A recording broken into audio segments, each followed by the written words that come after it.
There is a catastrophic, unavoidable truth about Stephanie White that is about to explode in her face tonight, and the Indiana Fever head coach is running out of places to hide. Stephanie White is about to sabotage Caitlin Clark because she is terrified of her former players. Terrified. Let me say that again so it sinks in. The head coach of the Indiana Fever is about to make coaching decisions based on fear of Alyssa Thomas and DeWanna Bonner, two veterans on the Connecticut Sun who have dirt on her, who have history with her, who know exactly what buttons to push. And Caitlin Clark, the rookie who has been carrying this franchise on her back game after game after game, is about to pay the price for Stephanie White's cowardice.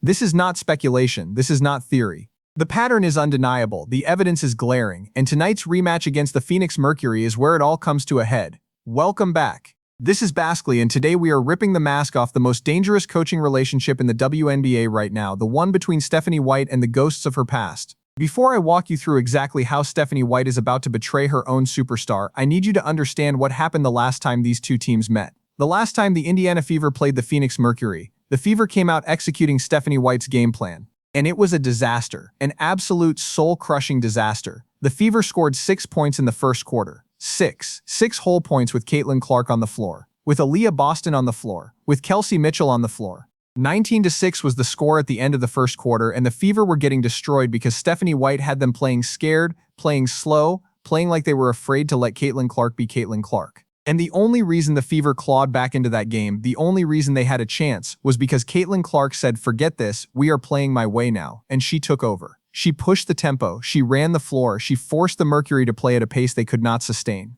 And Stephanie White stood on the sideline watching her rookie save her job for the 6th time this season. But here is what nobody is talking about. Here is the part of the story that the establishment does not want you to look at. Stephanie White is not just afraid of bad game plans. She is afraid of specific people. DeWanna Bonner, Alyssa Thomas, two players she coached before, two players who know her, and the whispers around the league, the ones that never made it into the official press releases, suggest that DeWanna Bonner has information on Stephanie White, promises that were made, conversations that were had. Stephanie White tried to act like she did not know anything about the DeWanna Bonner situation when it blew up. She stood at the podium and played dumb, and that was a lie, a deliberate, calculated lie. Everyone who was paying attention knows it, DeWanna Bonner knows it, and now Stephanie White is coaching like a woman who is afraid of what happens if she embarrasses her former players on national television.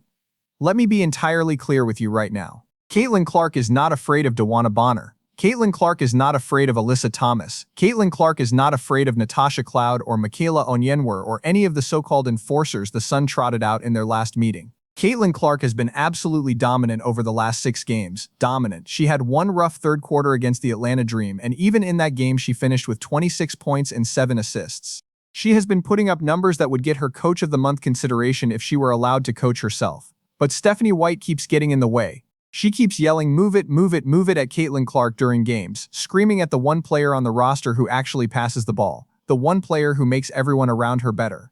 Why is Stephanie White not yelling at Kelsey Mitchell to move the ball? Why is she not yelling at the isolation-heavy guards who dribble the air out of the ball possession after possession? Because Stephanie White is making this about her ego, not about winning basketball games. And tonight, all of that fear, all of that history, all of those ghosts are going to be sitting courtside when the Fever take on the Mercury. The Mercury are not a good team, let me say that plainly. The Phoenix Mercury are bad.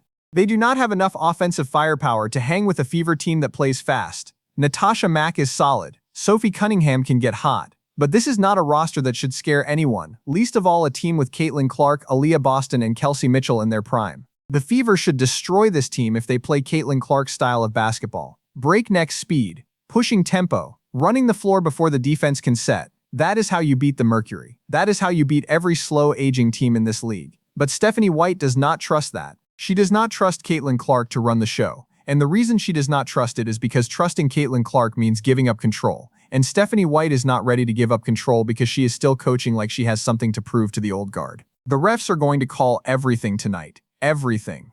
After the 4th quarter of the last Sun Fever game, the one that lasted approximately 4.5 days because the officials lost control of the game and it turned into a free throw shooting contest with players barking at each other between every whistle, the league office made it very clear that they are not letting that happen again. The whistle is going to be tight, ticky-tack fouls are going to get called. Aaliyah Boston is going to be in foul trouble by the 2nd quarter if she is not careful, because Aaliyah Boston fouls. Constantly. She reaches, she grabs, she gets caught out of position and tries to make up for it with her hands instead of her feet. And Stephanie White has not fixed that. Caitlin Clark is going to have to show her hands to the refs on every possession because the officials are going to be looking for any excuse to blow the whistle and keep this game from turning into the kind of physical bloodbath that the last matchup threatened to become. But here is the thing. If the refs are calling everything, that means Caitlin Clark can use that, drive to the basket, attack the rim, force the Mercury to foul you, make them pay at the free throw line. That is how you weaponize a tight whistle. But that requires Stephanie White to let Caitlin Clark be aggressive, and I am not convinced Stephanie White is going to allow that.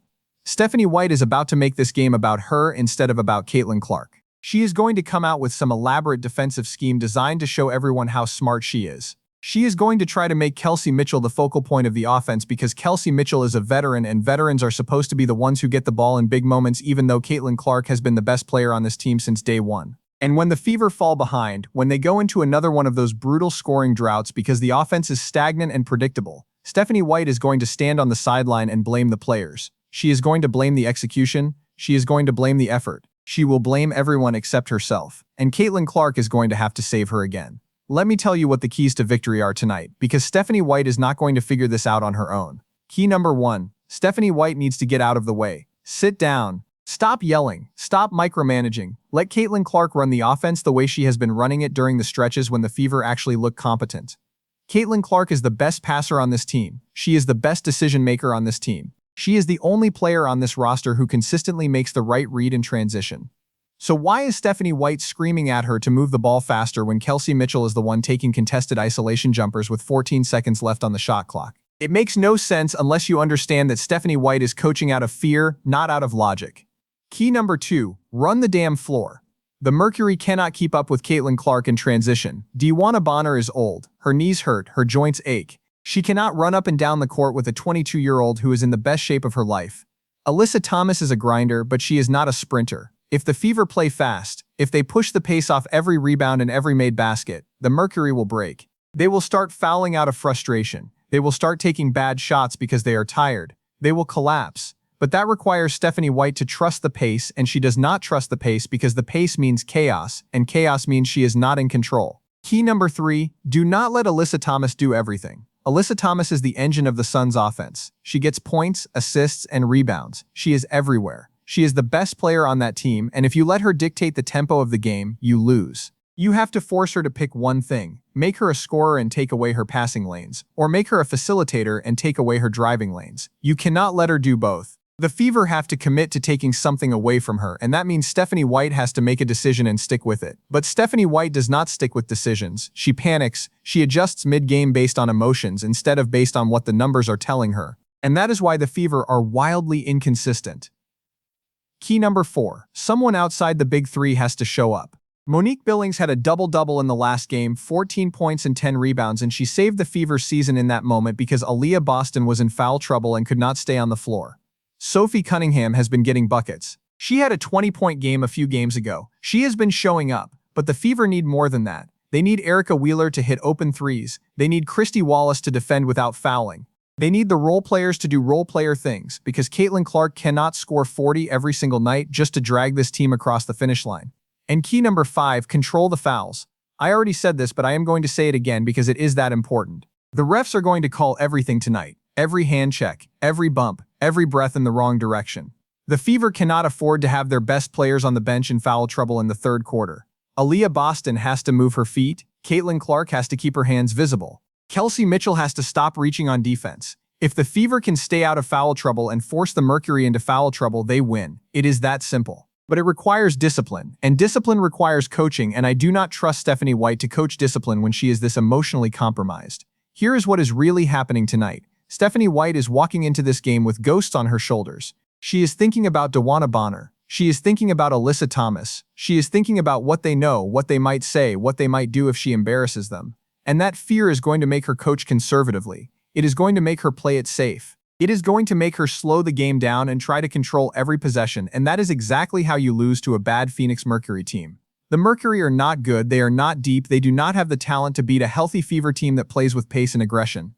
But they can beat a Fever team that plays scared, and Stephanie White is about to coach scared. Caitlin Clark is not scared, let me make that abundantly clear. Caitlin Clark has been walking into hostile arenas all season and dropping 30 on teams that are trying to physically intimidate her. She has been getting hit, getting grabbed, getting trash-talked, and she keeps coming. She keeps scoring. She keeps winning. She is not the problem. The problem is the woman on the sideline who is supposed to be empowering her and is instead trying to control her because control makes Stephanie White feel safe.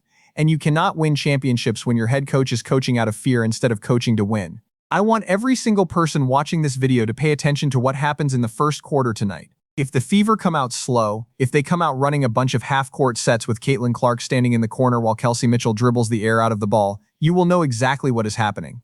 Stephanie White is coaching for herself, not for her team. And if that happens, if the Fever fall behind early again, watch how long it takes for Stephanie White to adjust. Watch how long it takes for her to let Caitlin Clark take over. Because the longer she waits, the more obvious it becomes that she does not trust the player who has been saving her job all season. The Fever should win this game, I am going to say that plainly. The Phoenix Mercury are not good enough to beat a Fever team that plays fast and aggressive. But the Fever are not going to play fast and aggressive unless Stephanie White gets out of the way. And I do not think she is going to get out of the way. I think she is going to try to prove something tonight. I think she is going to try to outcoach the Mercury instead of just letting her players out-talent them. And that is how you lose games you should win. That is how you waste a generational talent like Caitlin Clark. That is how you get fired at the end of the season when the front office looks at the tape and realizes that the only reason this team won any games at all was because Caitlin Clark dragged them kicking and screaming to every single victory. Stephanie White is afraid. And fear makes you a bad coach. It makes you hesitant. It makes you second-guess yourself. It makes you call timeouts at the wrong time and draw up plays that do not fit your personnel. It makes you yell at the wrong players and protect the wrong egos. And tonight that fear is going to cost the Fever unless Caitlin Clark is so dominant that she overcomes her own coach, which to be fair, she has done before. 6 times this season, Caitlin Clark has saved Stephanie White from herself, but you cannot ask a rookie to do that every single night. At some point, the coach has to coach. At some point, Stephanie White has to look in the mirror and admit that her fear of her former players is more important to her than winning basketball games. And if she cannot admit that, if she cannot get past that, then she does not deserve to be coaching Caitlin Clark. I am going to make a prediction right now and I want you to hold me to it. If the Fever lose tonight, it will not be because the Mercury outplayed them. It will be because Stephanie White outcoached herself. It will be because she tried to control the game instead of letting the game come to her players. It will be because she was afraid of what Dawana Bonner and Alyssa Thomas might think, might say, might do if Caitlin Clark dropped 40 on them and made them look old and slow. And that fear, that pathetic, career-killing fear, is going to haunt Stephanie White for the rest of her coaching career if she does not figure out how to let go of it. Caitlin Clark is going to show up tonight. She always shows up. She is going to run the floor. She is going to make passes that no one else on the court can make. She is going to score when the Fever need a bucket. She is going to do everything she has been doing all season, which is play like the best point guard in this league. And if Stephanie White gets out of her way, if Stephanie White lets her cook, the Fever are going to win by 20. But if Stephanie White tries to make this game about herself, if she tries to prove that she is smarter than everyone else in the gym, the Fever are going to struggle. They are going to fall behind. They are going to have to claw their way back. And Caitlin Clark is going to have to save Stephanie White one more time. The question is not whether Caitlin Clark can do it. The question is whether Stephanie White is going to let her. Drop your most honest take in the comments below. Is Stephanie White coaching out of fear of her former players, or is this just bad game planning that has nothing to do with her history? I want every opinion that is willing to commit to one side. And if you think I am wrong, tell me why. Tell me why Stephanie White keeps making the same mistakes. Tell me why she keeps getting in Caitlin Clark's way. Tell me why the Fever keeps starting games in massive holes and having to dig out of them in the second half. Because from where I am sitting, the pattern is too obvious to ignore. Hit the notification bell because this rematch is going to tell us everything we need to know about whether Stephanie White can actually coach a championship-level team or whether she is just along for the ride while Caitlin Clark carries this franchise. We will see you in the next video.